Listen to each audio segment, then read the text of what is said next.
পেঙেৰী ব্ৰহ্মজনত নিশা বনৰীয়া হাতীৰ ৰহস্যজনক মৃত্যু।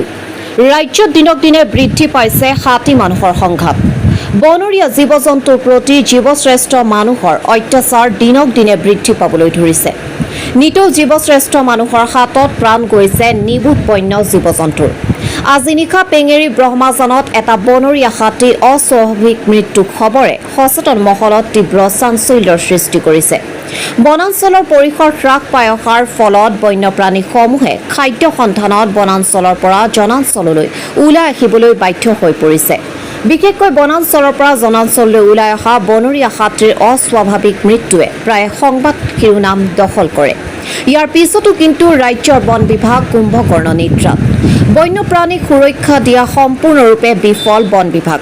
বন বিভাগ মৃত বন্যপ্ৰাণীসমূহৰ মৰণোত্তৰ পৰীক্ষা কৰিয়ে দায়িত্ব সামৰে।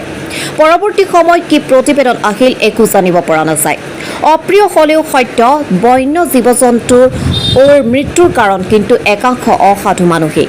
সচেতন মহলৰ সন্দেহ, বন বিভাগৰ বিষয়া কৰ্মচাৰীৰ সহযোগত মৃত জীৱ জন্তুৰ মৃত্যুৰ প্ৰকৃত ঘটনাক গাপ দিয়া হয়।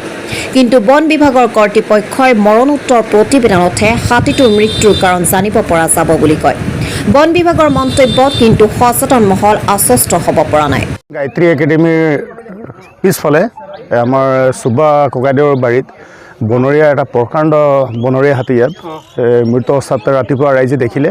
ৰাইজে দেখাৰ পিছত আমাৰ স্থানীয় বন বিভাগক খবৰ দিয়াৰ পিছত এতিয়া প্ৰশাসনৰ মানুহ আহিছে। অলপ দেৰি পিছত ডক্টৰ আহিব, ভেটেনেৰী ডক্টৰ আহি কিনি ইয়াতে পষ্টমৰ্টম হ'ব।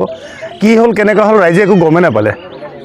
ৰাতিপুৱাই যেতিয়া ৰাইজে কামত ওলাই গৈছে বা ৰাতিপুৱা যেতিয়া মানুহবিলাকে দেখিছে প্ৰকাণ্ড এটা বনৰীয়া হাতী ইয়াতে মৃত অৱস্থাত ৰাইজে উদ্ধাৰ কৰিলে।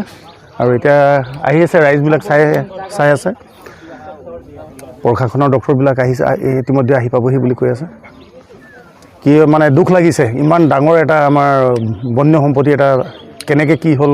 ইয়াত কাৰেণ্টৰ তাৰো একোৱে নাই যে কাৰেণ্ট লাগিয়ে যদি কিবা শ্বৰ্ট লাগি মৰিলে নেকি বুলিও ক'ব নোৱাৰি।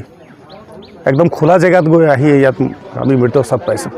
যাতে ব্ৰহ্মজন তিনিআলি স্থানীয় লোকে আমাক খবৰ দিয়ে যে ৰনক বাহাদুৰ লিম্বুৰ বাৰীৰ পিছফালে এটা হাতী পৰি আছে।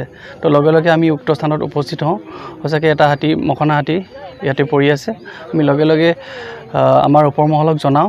লগতে WTI আমাৰ ডক্টৰ, ভেটেনেৰী ডক্টৰ, তেওঁলোকক খবৰ দিয়া হৈছে। তেওঁলোকে আহি পষ্টমৰ্টম কৰিব। তেতিয়াহে ঘটনাটো কেনেদৰে ঘটিলে, কি কাৰণে মৰিলে, তেতিয়াহে আমি গম পাম ভালকৈ। মই গোবৰ পেলাব আহিছোঁ, তেতিয়া মই দেখিছোঁ কিবা মানে বগাকৈ দেখিলোঁ। তাৰপাছত মোৰ ভাইটিক গৈ কিনি ক'লোঁ, বাছ মোৰে হয়। মোৰ নাম ৰনক বাহাদুৰ। ঘটনাটো মই নাজানো ৰাতি কিমানটা বজা হৈছে, কি হৈছে, মই একো খবৰ নাই। কিন্তু ৰাতিপুৱা মই গোবৰ পেলাব আহিছিলোঁ, তেতিয়া মই দেখিছোঁ।